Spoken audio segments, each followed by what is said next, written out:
that we'll start with Darren's fried ugali Why? because It offends Kenyans when I tell them I that's fry ugali. exactly why we're going to start with it. Nothing has alienated me from more people than when they found out that I was frying ugali. We good? I think that's a fair introduction of Samantha Mugeni. And Darren Collins. And together we are the Gluten Warriors. We worry about gluten. All the time. All the time. Every time. All the damn time. Yeah, frying ugali has made people angry at me. Okay, let's start from the top. Why were you frying ugali in the first place? I was frying going ugali on? in the first place because I had leftover ugali. Okay. And I was like, I know that this sort of texture and this type of flour is quite common in South America to making cachapas. Cachapas is like a breakfast pancake type, like crepe, but it's made with corn flour. It's not quite as coarse as ugali flour, but quite similar. And with like syrup or with honey, and of course with butter, and then of course also the Spanish, or at least the Latin American sopapilla is like a flour, but it's very, very, very light and fluffy, and they add it with honey, and it just tastes so delicious. And I was like, if I take a cachapa, Okay. which is corn flour, and then treat it more like I'm making a sopapilla, which is this flour with honey, let's see what happens, because the corn flour is decent and it's left over. Yeah. And there's certain things that when you cook actually do taste better the second day when you are adding them to a frying pan. Correct. Like I think fried rice, if Yeah. you cook the fried rice the next day, it's better it's than better than immediately. Yeah. So I thought, well, I'll just do that with ugali. And of course, what makes things taste good? Well, honey makes everything taste good. And certainly frying something in butter is like how the French do it all the time. So I was like, I'm going to lather the pan with butter. I'm going to make the ugali as flat as possible into like flat pancakes. I'm going to brown it on each side in butter. And then I'll sprinkle some honey on there. And it was delicious. And most of my friends from Kenya are like, no way, I'm not trying that. And they do. And most of them like it. And then 1/4 of them think I'm a terrible person and still continue to hate it. Okay. So it's like a rice cake, but like a corn. No. Rice cake is like puffed rice. I'm trying to make sense of this. I think Yeah. So, yeah, it's like a pancake. Okay. Ugali pancake. And then you just eat it by itself, right? Yeah, it's got to Sauce be it with browned honey. enough to be a little bit crunchy. Okay. Just a little bit of crunch. And you didn't have to coat it with anything. No, butter. Oh, It's okay. coated in butter. There's a lot of butter. All right. And then a lathering of honey. And it's just eat it with eggs and bacon. And it's like your starch for the breakfast. For the breakfast. Yeah. I didn't know that guys would add, I didn't know what guys did with day old ugali. Apparently you just add more ugali and you just stir it up and kind of continue make cooking, it again. yeah. I just thought, well, I gotta use it somehow. I mean, it's not bad food.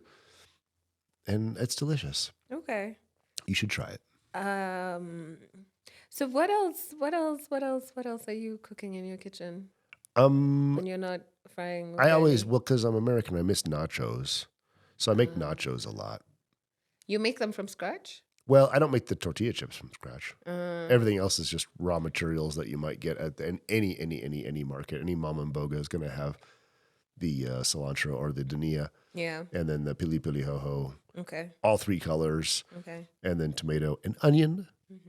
And then if you want to get crazy, you could also add mushroom, I suppose, or black olives, but that's not at the mom and boga, doesn't have that. No.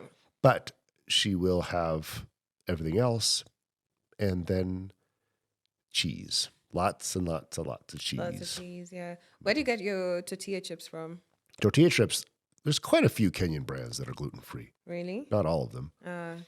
Is it Oya? O-J-A? Is that how you pronounce it? Isn't it Ola? Not Ona. Is it Ola?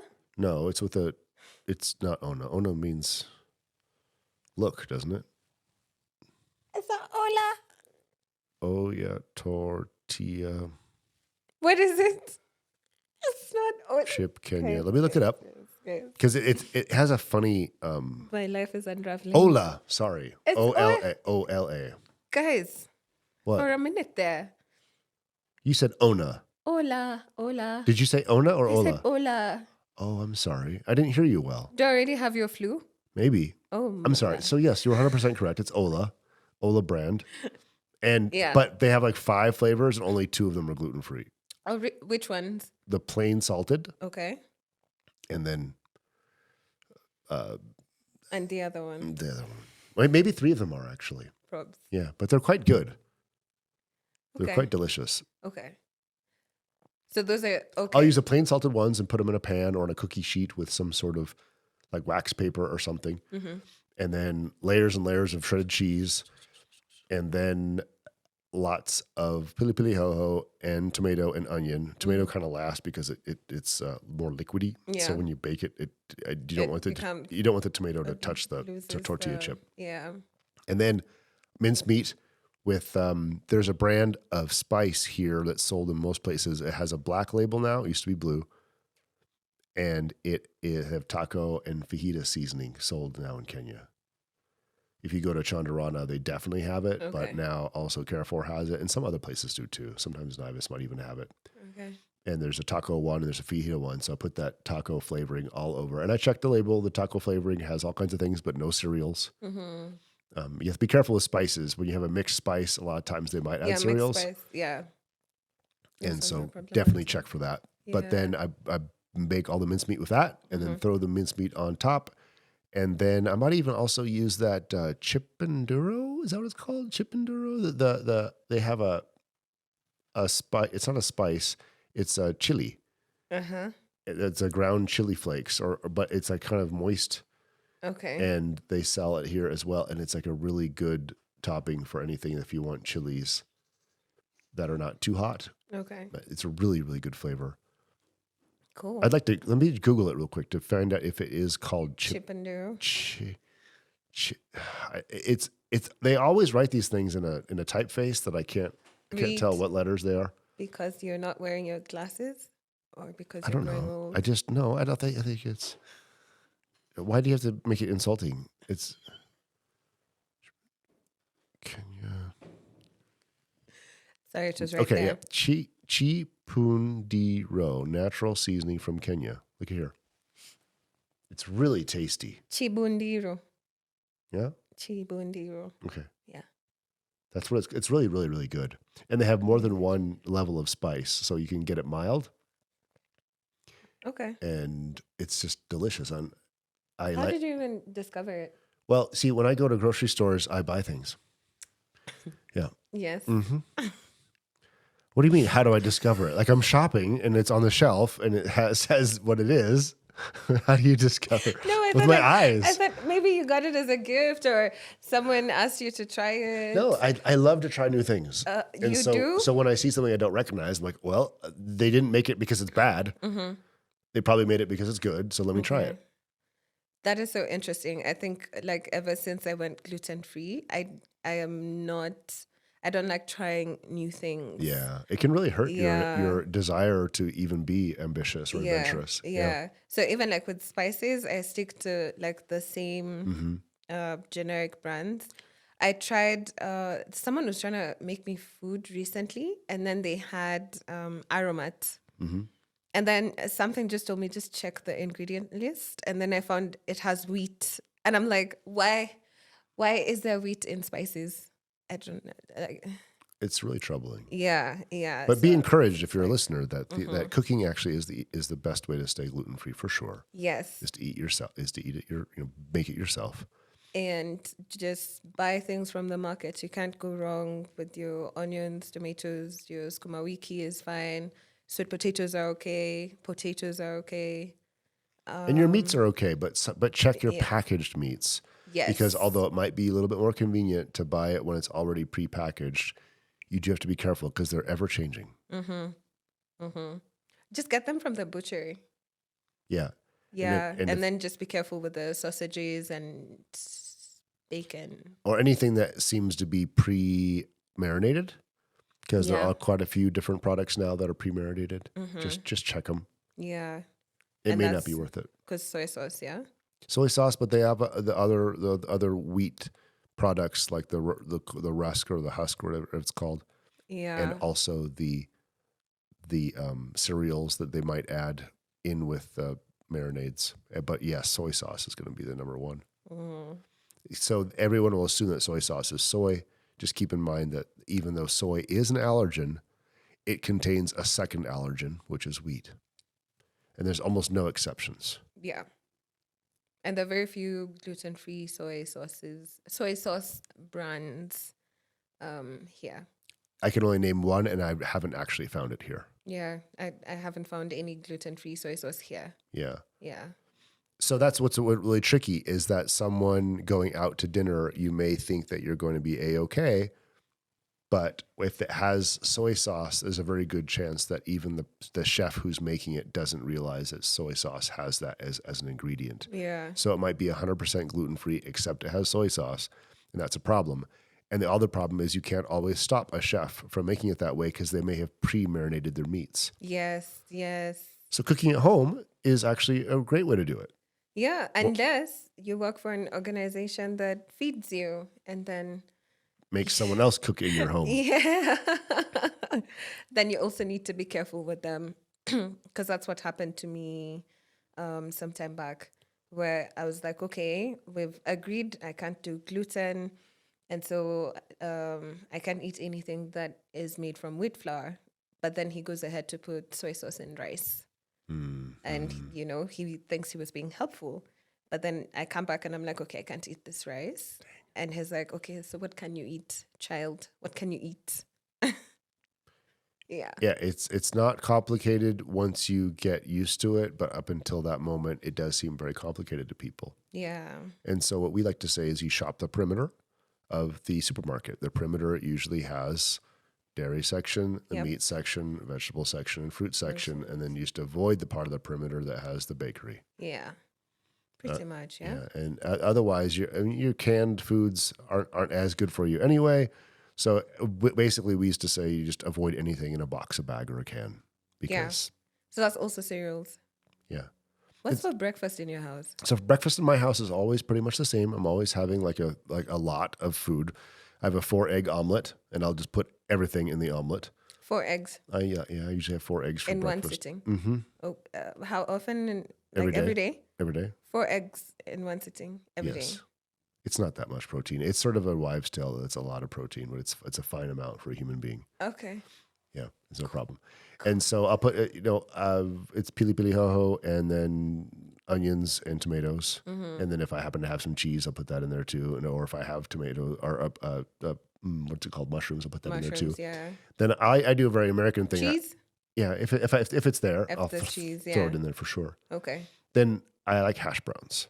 So hash browns is just potatoes. Yeah. Use like a cheese grater to make them into tiny, tiny, tiny pieces. And when you fry that, I'll fry it in avocado oil or coconut oil. And that's going to have, as soon as it starts to brown, it just takes on a whole new great flavor. But to make it extra nutritious, I'll use a sweet potato. For your hash browns. Yep.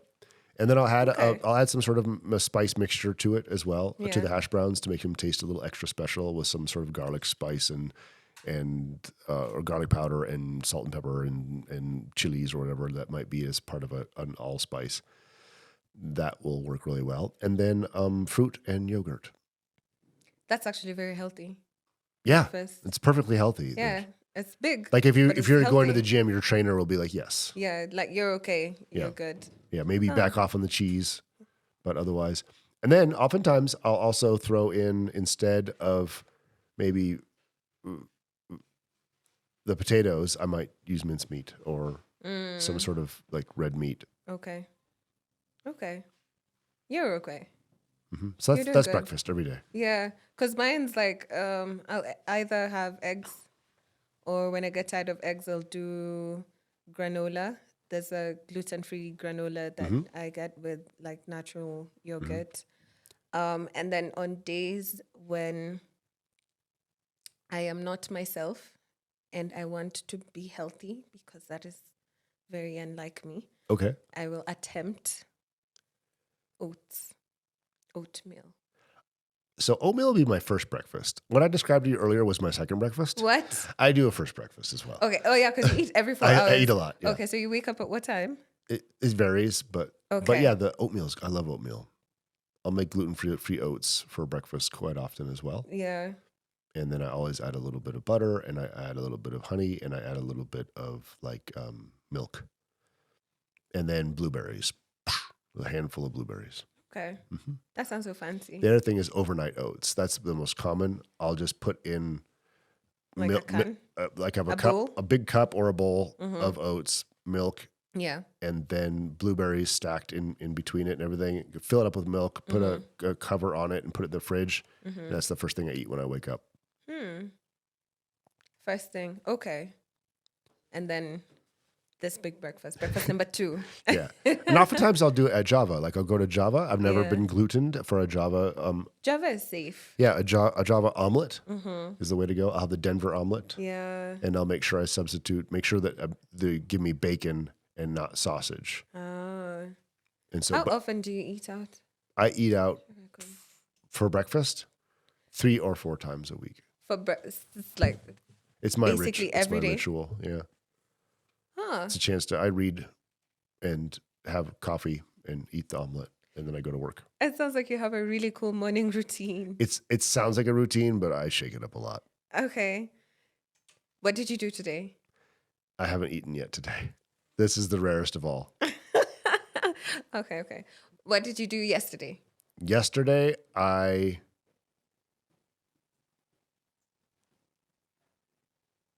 had an omelet at Levels Hotel at the Comedy Club. We had a matinee show, and so I rushed to the Comedy Club, and I had a coffee, a dawa, and an omelet with everything in it. Okay. You had a coffee and a dawa. Same sitting. Yeah, I was thirsty. No water? I made a greens shake at the house, I guess. Like a scoop of complete greens and probiotics with like 500 ml water, and I drank that before I left the house. You lead a really healthy life, Darren. I think the thing about going gluten-free Yeah. is that if you really do strictly go gluten-free properly, every other dietary restriction you might put on yourself is easy compared to that. Okay. Yeah. And I'd like to be healthy. Like I don't want to feel like garbage. And so what I do is I don't always eat healthy, but I make it a treat. So like yesterday, I ate a whole pizza, like in one sitting, fast. But I almost never take a soda. Almost never take anything with sugar. I never drink sugar at all. Oh, okay. Unless I'm making it a treat, and I'm going to decide to have a bunch of ciders with friends and get sort of tell jokes and have a good time. Yeah. But that's a treat. Okay. So Okay. Wow. I definitely all things in moderation, including moderation. Including Emphasis moderation. on all things. So I'm not strictly healthy. Yeah. I just earn it. Accident. I earn all the bad stuff that I do. Oh. Wow. Okay. And I definitely do it, and eagerly so. And I don't judge anyone else for eating garbage. Okay. Just don't do it all the time. Make it a treat. Make it a treat. Yeah. How often do you have treats? Like 7, 8 days, every 10 days, maybe. Cool. Yeah. I'll stay up till 4 a.m. drinking, but then, get right back on and do nice things. Yeah. Important things. Important Responsible things. Responsible things. But that are never good for your gluten. skin. Never make the exception of gluten because it ruins your Yeah. guts so badly if you have that issue. Unfortunately. But what else do you cook at home? Do you ever cook at home? I try to cook at home. But when I do cook, Yes. there's this guys, what are they called? Home chef. They have gluten-free flour. Oh. So yeah, so that's what I use for. So you actually substitute. See, I never substitute. I never actually try to make something that used to be full of gluten and now a gluten-free version.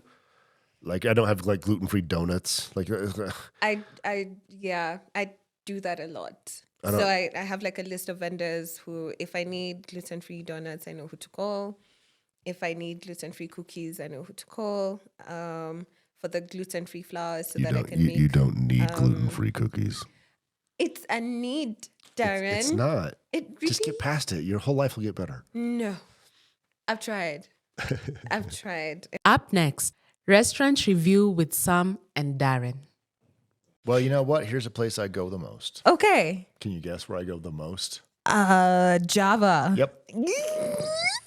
But I only eat one thing. Ooh, Only a ever. Denver omelet. Yes. Denver omelet, no toast, no pili pilis. I'll substitute pili pili ho ho for the chilies. And then it's always with bacon because the sausage has gluten in it. So Yep. don't let them just give you a Denver omelet. They'll give you the cheap version, which is the sausage. You got to ask for the bacon, which is an option. But you also have to make sure you're not going to one of these ones that's halal because there are Javas that are halal. Oh, really? And there are Javas that are not halal? Yeah. Yeah, there's one in town where you can't get pork products. There's one at the Aga Khan Walk. Hospital Oh, hospital. where you Aga cannot Khan get that. Hospital. And then there's another one Auckland. at there's a third one that doesn't have sausage. Or they'll give you beef sausage, with all terrible options.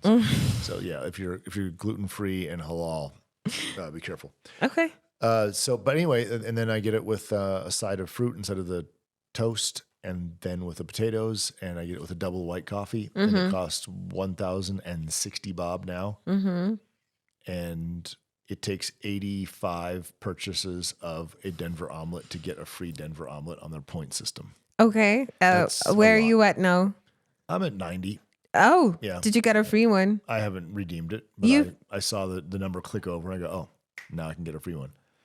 Okay. The point system is not very good. You should not have to eat 80 of anything in order to get one of them free.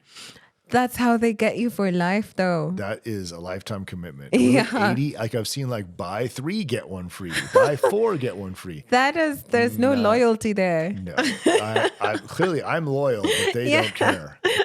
And in fact, I give the waitstaff a 150 bob tip, and the waitstaff from my 80 omelets could buy 13 omelets with their tips. So imagine how cool it would be if it was always the same one. Always the same weight. Always the same one that served you. Yeah, that her All and I your could- 90 her and I could- omelets. her and I could eat breakfast together one day. That would be so cool. Yep. The Gluten Worriers podcast is produced by Arro Digital. The show is executive produced by Eva and Sam Mugeni. Our editing is done by Voicebox Studios. Join us next Wednesday for another episode of The Gluten Worriers. Don't forget to like, follow, and subscribe. You can find us on Spotify, Apple Podcasts, AfriPods, and wherever you get your podcasts from.